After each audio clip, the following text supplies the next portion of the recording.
नमस्कार। आज हम महाभारत के एक बहुत ही महत्वपूर्ण अध्याय सभा पर्व पर एक गहरी नजर डाल रहे हैं। नमस्कार। हमारे पास महाभारत सभा पर्व का सार से कुछ अंश है और हमारा मकसद है इस अध्याय की मुख्य घटनाओं, पात्रों और इसके पीछे छिपे संदेशों को समझना। बिल्कुल। सभा पर महाभारत की कहानी का आप कह सकते हैं निर्णायक मोड़ है। हाँ, ये सिर्फ घटनाओं का लेखा-जोखा नहीं है, बल्कि इसमें धर्म, राजनीति और मानवीय भावनाओं का गहरा विश्लेषण मिलता है। तो चलिए शुरू करते हैं पांडवों के लिए बने उस अद्भुत भवन से, माया सभा, इंद्रप्रस्थ में। हाँ, माया सभा, जिसे मय दानव ने बनाया था युधिष्ठिर के लिए। और इसकी खासियत, वो जो भ्रम पैदा करने वाली बात थी, जल का स्थल दिखना, स्थल का जल। हाँ, बिल्कुल। कल्पना करना भी मुश्किल है। और इसका महत्व सिर्फ इसकी भव्यता नहीं थी। अच्छा। ये पांडवों की बढ़ती हुई शक्ति और समृद्धि का प्रतीक बन गई थी।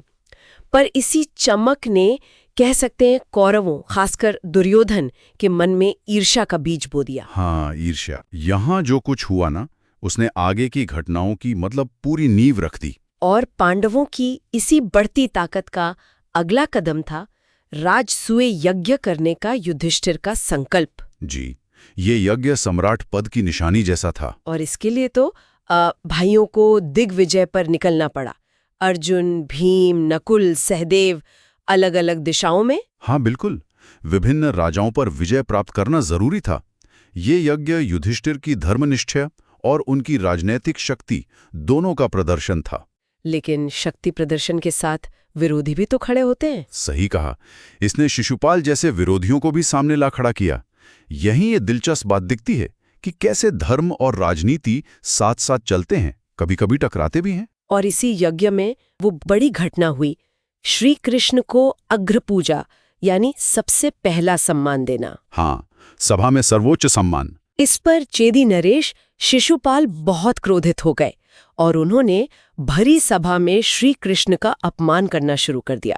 जी, और वो अपमान करते गए जब तक 100 अपमान पूरे नहीं हो गए। श्री कृष्ण ने वचन दिया था कि वो 100 अपराध क्षमा करेंगे। और 100 के बाद 100 पार होते ही श्री कृष्ण ने सुदर्शन चक्र से शिशुपाल का वध कर दिया। इसका क्या मतलब समझा जाए? सिर्फ एक शत्रु का अंत? नहीं, इसका गहरा अर्थ है। ये धर्म की रक्षा और अहंकार के विनाश का प्रतीक है। श्री कृष्ण की सहनशीलता और फिर अंत में न्याय की स्थापना। ये दिखाता है कि अधर्म और अपमान की भी एक सीमा होती है। यज्ञ तो समाप्त हुआ, पर सभा पर्व की कहानी का एक और शायद सबसे अहम मोड़ अभी बाकी था। हाँ, वो जो दुर्योधन के साथ हुआ माया सभा में। बिल्कुल। जब दुर्योधन माया सभा देखने आया तो वो उसके भ्रम में फंस गया। एक जगह पानी को जमीन समझ बैठा और गिर पड़ा। हाँ। और कहते हैं इसी पर द्रौपदी ने वो तीखी टिप्पणी की, अंधे का बेटा अंधा। और बस वो एक टिप्पणी और दुर्योधन का वो अपमान, उसके मन में जो ईर्ष्या पहले से सुलग रही थी ना, वो आग बन गई। हाँ, वो प्रतिशोध की धधकती ज्वाला बन गई। ये अपमान उसके लिए असहनीय था। यहीं से पांडवों के प्रति उसकी घृणा चरम पर पहुंच गई। तो ये ईर्ष्या और अपमान ही आगे चलकर द्यूत क्रीड़ा और फिर महाभारत युद्ध का मुख्य कारण बने। बिल्कुल। अगर हम इसे बड़ी तस्वीर में देखें तो व्यक्तिगत भावनाएं, ईर्ष्या, अपमान कैसे पूरे युग को, पूरे समाज को प्रभावित कर सकती हैं, इसका एक सटीक उदाहरण है। तो इस अध्याय में हमें कई पात्रों के अलग अलग रूप दिखे। युधिष्ठिर का धर्म संकट, श्री कृष्ण की नीतिज्ञता, दुर्योधन की वो भस्म कर देने वाली ईर्ष्या और द्रौपदी का स्वाभिमान। जी हाँ। तो इन सब घटनाओं और पात्रों से मुख्य संदेश क्या निकलता है? मुख्य बात ये उभर कर आती है कि शक्ति अपने आप में काफी नहीं है।